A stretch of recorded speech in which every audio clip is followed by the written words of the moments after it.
Meus irmãos em Jesus, que Deus nos abençoe, encarnados e desencarnados. Vamos comentar no Evangelho segundo o Espiritismo, capítulo 11, amar o próximo como a si mesmo. Do item, dai a César, que é de César. Então, quando nós ouvimos a falar dessa passagem, dai a César, que é de César, nós já pensamos que é o tributo a qual os judeus tinham pânico em pagar para os Césares no Império Romano. Essa é uma anotação de Mateus. E que depois, mais tarde, Lázaro, através de Kardec, da codificação kardeciana, vem explicar o que é esse dai a César, o que é de César. Dai a Deus o que é de Deus, a César o que é de César. Então nós todos temos direito a algo. Então nós não temos que atropelar nada.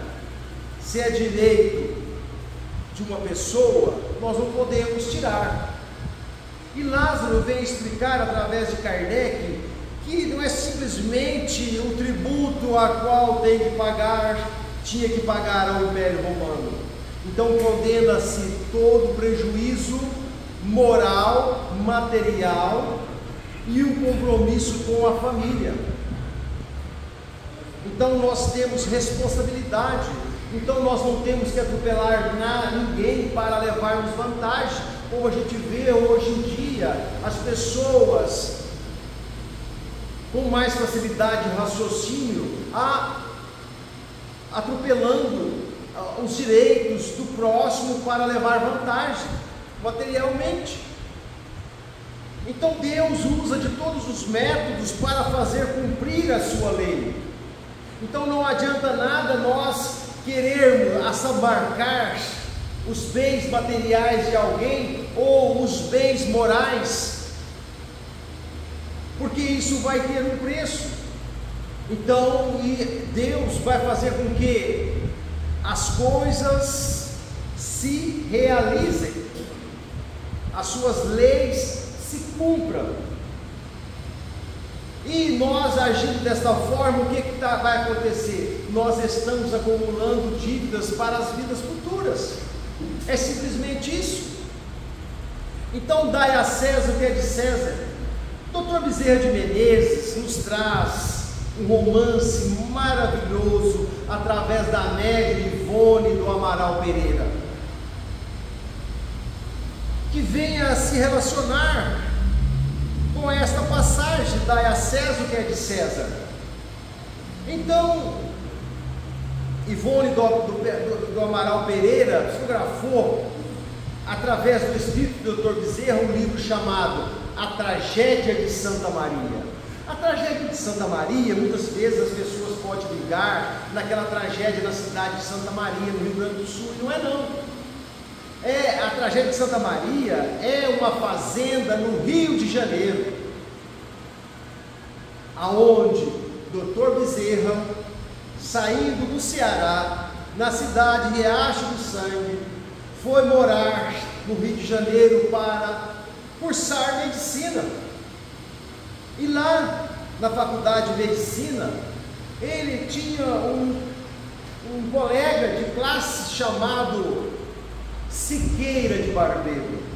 Então formaram juntos, só que Siqueira de Barbeiro era um homem muito rico, eles chamavam ele de comendador Siqueira de Barbeiro.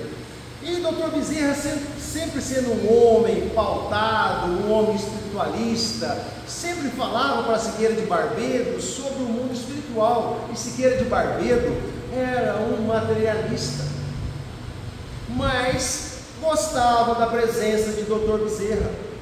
E ali formaram. Com o passar do tempo, Siqueira de Barbeiro veio a se casar com Maria Suzana. E ali foram morar na fazenda Santa Maria. E com o passar do tempo, Maria Suzana se engravidou. E ali mesmo deu à luz. Quando Esmeralda dava seus primeiros vagidos, Maria Suzana dava seus últimos suspiros. E com a ajuda de Dr. Bezerra e do próprio esposo Siqueira de Barbeiro, que era médico, não conseguiram reverter aquela parada cardiorrespiratória. Então Siqueira de Barbedo ficou muito triste. E quando Esmeralda completou seus 2 meses de vida, ele foi para Portugal, onde morava a família.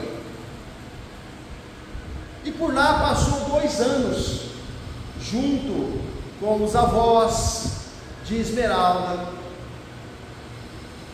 E nesses 2 anos que Siqueira de Barbedo passou em Portugal, várias moças se interessaram por Siqueira de Barbedo, quis enamorar, mas ele estava assim ainda muito sentido pela perca da esposa, que era a sua cara metade, era a sua alma gêmea.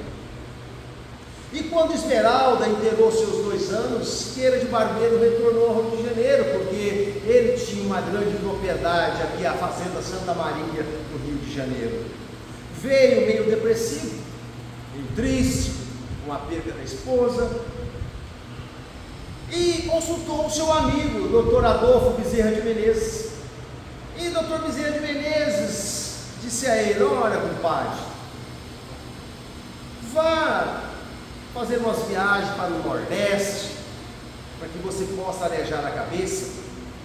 Bom, assim ele fez, ouviu o seu compadre e foi para Recife, a capital pernambucana. Passou alguns meses no hotel lá em Recife, e com esse tempo todo que ele ficou no hotel, lá tinha uma jovem mãe solteira chamada Severina Soares, com a sua filha Ana. Então, na hora do café ali, Severina se aproximava de Dr. Bezerra, porque sabia que ele era médico, e disse a ele: olha, Dr. Bezerra, Siqueira de Barbedo, a minha filha está doente, e o senhor não quer prescrever para ela um medicamento? Então o Siqueira de Barbedo se comoveu com aquela situação de Ana, a filha de Severina, e auscultou o seu coração e prescreveu a receita, e começou a se envolver por causa da criança. E Ana, maliciosamente, começou a conquistar Siqueira de Barbedo, a sua confiança, e começaram a se estreitar os laços e começaram a se relacionar. Então, depois de alguns meses ali em Recife, Siqueira de Barbedo resolveu retornar para a Fazenda Santa Maria. Só que ele se relacionando com Severina Soares, mas não assumiu ela, levou ela para a sua fazenda como se fosse sua funcionária. E lá apresentou aos seus escravos, aos seus funcionários, como se fosse uma funcionária. E quando ele chegou na fazenda, todos assustaram, porque o comendador Siqueira de Barbedo era um homem assim fino. Não que Severina não seria digna, mas não tinha nada a ver. Quando você olha assim num casal, fala assim: esse casal não tem nada a ver um com o outro. Assim aconteceu com Severina Soares e o comendador Siqueira de Barbedo. Então ele combinou com ela: ó, vou te levar para lá, você vai ser a minha esposa, mas aos olhos da sociedade você é minha funcionária. Pois bem, ela aceitou. E lá foi ficando, Ana foi crescendo, e ela sempre dizia ao Siqueira de Barbedo: ó, nós estamos envelhecendo, a Ana está crescendo, e você não doou nada para a Ana. A minha filha, se eu morrer, ela vai ficar sem nada. E aquilo foi revoltando Severina, e Siqueira de Barbedo ignorava. Foi até que Esmeralda inteirou a maioridade em Portugal e veio também para a fazenda. Chegando na fazenda, com o passar do tempo, ela conheceu o Betinho, o advogado. Então começou a namorar e se casou. E Severina Soares, vendo que o comendador não dava atenção para Ana, só para o genro e a filha, então ele ignorava Severina Soares e a sua filha Ana. Então, certa feita, ela dizia ao comendador: "Você não vai passar nada pelo nome da minha filha?" Ele nem respondia. Então, Siqueira de Barbedo foi um homem muito severo para os seus escravos, e muitos deles ali vieram a falecer no tronco, se tornaram obsessores dele e da sua família. Então, Severina Soares, certa feita, alta madrugada, se revoltou daquela situação, intuída pelos seus obsessores, foi até o quarto de Ana. Foi ao quarto de Ana, sua filha, e disse: "Ana, eu quero um papel e uma caneta." Ana ficou assim assustada, porque Severina Soares mal sabia escrever com a mão direita, e ela pegou a caneta com a mão esquerda e começou a escrever. Ela estava escrevendo uma carta para dirigir a Betinho, dizendo que Esmeralda estava traindo ele com Cassiano, o liberto da fazenda, e dizendo: "Doutor, o senhor viaja muito, o senhor deixa a Esmeralda muito só." Betinho recebeu aquela carta, leu, ficou assim meio chateado, mas existia um amor verdadeiro entre ambos. E foram lá para o quarto e conversaram em segredo, e leu. Só que ele não acreditou. Então, não surtiu efeito o que Ana e Severina fez, intuído pelas trevas. E aquilo ela ficou revoltada, e esta carta foi parar também aos conhecimentos do comendador Siqueira de Barbedo. O que ele fez? Mandou prender Cassiano, um dos libertos, e colocar-se no tronco. Mandou prender, mandou humilhar ele para ver se ele falava alguma coisa, confessasse alguma coisa, e ele não tinha nada a confessar. Torturaram ele e ele não tinha. Ele respeitava muito Esmeralda, então ele veio a falecer, de tanto ser torturado. E não surtiu o efeito da carta. O que aconteceu? Severina e Ana combinaram de um dia que saísse todo mundo da fazenda, estrangular Esmeralda com uma toalha de Betinho. E assim aconteceu. Certa feita, saiu todo mundo da fazenda, ficou só o filho de uma escrava lá, chamada Antônio Miguel, uns 3, 4 anos, que estava doente, e estava no quarto de Esmeralda, porque a Esmeralda era a madrinha do Antônio Miguel. Então elas entraram ali pé por pé e enforcaram Esmeralda, e deixou a toalha lá. Como Siqueira de Barbedo sabia daquela carta, achou que Betinho tinha se revoltado com Esmeralda e tirado a vida de Esmeralda. O que aconteceu? Betinho foi para a prisão também, foi torturado até a morte. Então, com toda essa tragédia na fazenda de Santa Maria, Siqueira de Barbedo ficou assim, muito depressivo. Por mais que o doutor Bezerra, seu compadre, ia na fazenda e conversava com ele, mostrava que a vida continua, para que ele pudesse dar rumo, dar sentido na sua vida. Então, Bezerra de Menezes se comoveu com o sofrimento dele, perdeu a esposa no parto. Depois, 20 e poucos anos mais tarde, perdeu a única filha herdeira. Então o doutor Bezerra falou assim: compadre, lá no Rio de Janeiro tem um médico chamado Frederico Júnior, que que trabalha com o espírito de Bittencourt Sampaio.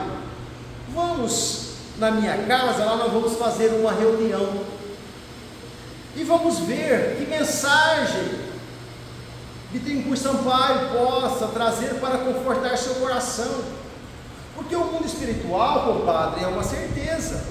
Como ele era materialista, né? Então o Dr. Bezerra tentando acalentar o seu coração. Então marcou a reunião com o médico Frederico Júnior na casa de Dr. Bezerra, e ali fizeram o evangelho, fizeram as preces, aquela penúmbria, de repente materializa a mão de Esmeralda, que foi reconhecida pelo Siqueira de Barbedo, seu pai, e da mão de Esmeralda veio a psicografia, a carta linda, maravilhosa, confortando o coração do seu pai. Papai, tenha fé em Deus, tudo está no seu lugar, graças a Deus. Tinha que acontecer isso mesmo com a nossa família, para que nós possamos despertar pelo amor de Deus, pelo amor de Jesus. Eu vou retornar para os seus braços, papai, de parente consanguíneo. Vou trazer a mancha que o senhor sempre gostava de me beijar no rosto. E depois desta carta confortadora, o Siqueira de Barbedo ficou assim mais aliviado. E no dia seguinte, o que Siqueira de Barbedo fez? Um médico que apenas tinha um diploma, nunca tinha trabalhado na medicina uma hora. No dia seguinte, ele montou o seu consultório e foi trabalhar gratuitamente para os pobres, juntamente com o seu compadre, Dr. Adolfo Bezerra de Menezes. Mas se Siqueira de Barbedo não tinha nenhum descendente próximo ali, filho, Esmeralda era filha única, como que ela ia reencarnar para retornar para os seus braços? Através de uma bisneta da sua irmã. Então era sobrinha bisneta do Siqueira de Barbedo. Com o passar do tempo, Esmeralda reencarnou e a família deu o nome de Pâmela. Então Siqueira de Barbedo, curioso, né? Porque nasceu a sua sobrinha bisneta, foi visitar. E quando ele deparou diante daquela criança, que ele viu a Marga, ele reconheceu que ali naquele corpinho estava o espírito da Esmeralda, a sua filha querida. Então Siqueira de Barbedo ficou assim mais tranquilo, e na carta a Esmeralda disse: o senhor faz uma procuração endereçada à herdeira que vai reencarnar, e ela vai tomar posse aos 25 anos de idade. Então Esmeralda deixou tudo programado através dessa carta, porque Esmeralda era o espírito iluminado. Isso não é para qualquer um não. Esmeralda já tinha uma certa evolução, porque até então o que era para acontecer com Esmeralda? Era para estar revoltada com Severina Soares e Ana, que ela assassinou. No entanto, ela perdoou, e assim Siqueira de Barbedo deixou esta procuração, esse testamento. E quando Esmeralda a Pâmela inteirasse os 25 anos, ela ia assumir a fazenda. Bom, Pâmela totalmente diferente de Esmeralda, né? Porque Esmeralda era filha de Siqueira de Barbedo, era um latifundiário, e a irmã de Siqueira de Barbedo era pobre. Então Pâmela nasceu muito pobre, não tinha condições de nada. E Betinho também veio a reencarnar alguns 4 ou 5 anos antes de Esmeralda. E sabe aonde Betinho reencarnou? Zurique, na Suíça. Olha como Deus programa as coisas para favorecer os seus filhos, para nos favorecer. Um país mais evoluído, ele ingressou numa faculdade de agronomia. Ali fez mestrado, doutorado e pós-graduação. E sabe qual que era a especialização de Betinho reencarnado em Zurique, na Espanha? Cana-de-açúcar. Só que lá ele tinha outro nome, era Maximiano Niemeyer. Então, quando eles inteiraram em seus 20 e poucos anos, Pamela, que era o espírito evoluído, em desdobramento, ela ia ao encontro da sua alma gêmea, do Maximiano Niemeyer, reencarnado no espírito de Betinho. Auxiliado por quem? Simplesmente por Dr. Adolfo Bezerra de Menezes. Então, como o Dr. Bezerra fala no romance, ele não podia interferir no livre-arbítrio dos dois, mas podia auxiliar, conduzir. Então chegava lá, eles se conversavam, falavam assim: meu amor, como nós vamos nos encontrar? Eu estou sentindo muito a sua falta. Aí veio com a intuição. E naquela época tinha um linguajar universal chamado Esperanto. Então existia revista que circulava o mundo, escrita em Esperanto. Então Maximiano Niemeyer combinou com Pamela de entrar para a escola de Esperanto. Ele lá na Suíça e ela aqui no Brasil. Então ambos entraram para a escola de Esperanto e estudando. Então Maximiano Niemeyer escreveu nessa revista que circulava o mundo com o pseudônimo de Max Niemeyer. Sou agrônomo, com especialização em cana-de-açúcar, com doutorado, mestrado, e a revista circulando o mundo. E Pamela tinha o hábito de ir à casa espírita, porque era a doutrina que confortava seu coração, que trazia aquela paz. Então, indo para a casa espírita, não por acaso ela viu ali uma revista deixada e começou a folhear, e era em Esperanto, e aquilo chamou a atenção dela. E tinha lá o Max Niemeyer. A hora que ela viu aquele nome, fala assim: nossa, parece que eu já conheço. Sabe quando a gente depara com alguém assim, fala assim: nossa, eu te conheço, da onde?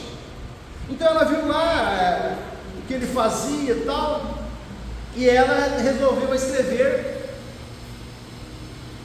de volta. E aí o Max Niemeyer veio para o Brasil, bem na época que ela inteirasse os 25 anos, e ia assumir a fazenda dos Siqueiras de Barbeiro. Quando ela tomou posse da fazenda, que ela foi para a fazenda, para a sede da fazenda, quem recebeu Pamela? O Antônio Miguel, aquela criancinha de 4 anos, filha de escravo, que estava lá no quarto. E Antônio Miguel era muito próximo, porque ele tinha também o Siqueira de Barbeiro como padrinho, como tinha Esmeralda. Então ele sabia de toda a história, sabia da carta, psicografada por Frederico Júnior. Ele sabia que vinha uma parente do Siqueira de Barbeiro para tomar posse, mas ele nem imaginava que seria a sua madrinha Esmeralda no corpo de Pamela. Então, quando Pamela chegou à fazenda, que ele foi receber, ele falou assim: não, ela voltou, a minha madrinha voltou verdadeiramente. Então ela falou assim: Antônio Miguel, eu quero conhecer a sede da fazenda. E conheceu a sede da fazenda, e quando foi subir para os quartos, Antônio Miguel falou assim: senhora, não adentre esse quarto aí, porque aí houve uma tragédia, o piano está com a partitura que ela tocava.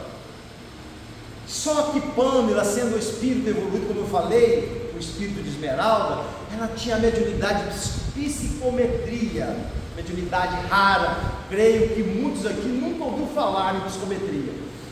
A mediunidade de psicometria é: a pessoa chega no ambiente, ela ouve e vê a cena do que aconteceu naquele ambiente. Então, Antônio Miguel disse a ela: não, senhora, não vamos subir aí. Aconteceu outra, ela falou: não, eu quero subir. Não toque nesse piano. Era o piano da Esmeralda, que foi assassinada. Agora eu quero adentrar no quarto. Senhora, a cama está do mesmo jeito, com a toalha a qual a minha madrinha Esmeralda foi assassinada. Não, mas eu quero. Pede para limpar o quarto, que eu vou hospedar nesse quarto e tocar no mesmo piano. Ela sabia. Está vendo como é que são as leis de Deus? Dai a César o que é de César. A fazenda era de Esmeralda. Mas Severina Soares, por orgulho, por egoísmo, humilhação, com a sua filha Ana, queria também uma parte dessa fazenda, tiraram a vida de Esmeralda. Como nos fala, Deus escreve certo por linhas tortas. Dai a César o que é de César. E Esmeralda, que foi assassinada, reencarnou como Pamela, parente consanguínea do Siqueira, comendador Siqueira de Barbedo, e veio assumir a fazenda que por de direito era dela. Então nós temos que refletir nisso, meus irmãos. Não devemos querer assambarcar os bens que pertencem ao próximo, porque o alheio chora o seu dono, como diz. Então, vamos refletir, porque as consequências desses atos impensados de burlar as leis de Deus, de fazer ao próximo coisas que não gostaríamos que fizesse a nós, isso tem um preço muito caro. Esmeralda, Betinho, Cassiano perderam suas vidas injustamente, mas Deus tem para com esses seres que foram injustamente mortos um lentivo. E para esses que assassinaram, vão pagar caro. Como nos fala no Evangelho: não sairás de lá enquanto não pagar centil por centil. As leis de Deus não se compram, se conquistam. Nós estamos aqui acostumados a arrumar advogado para achar brecha na lei, e do outro lado não tem advogado que vem nos defender, porque o juiz de acusação ou o promotor é a nossa própria consciência. Então é questão de refletir. Não vamos perder essa oportunidade que nós estamos tendo de conhecer essa doutrina bendita, doutrina maravilhosa, que é esclarecedora, para que no amanhã nós não venhamos a dizer: se eu soubesse que eu seria assim, não teria feito tal coisa. Mas aí é tarde. Aí vamos responder para os nossos atos. Que Jesus nos abençoe e nos ampare, hoje, agora e sempre.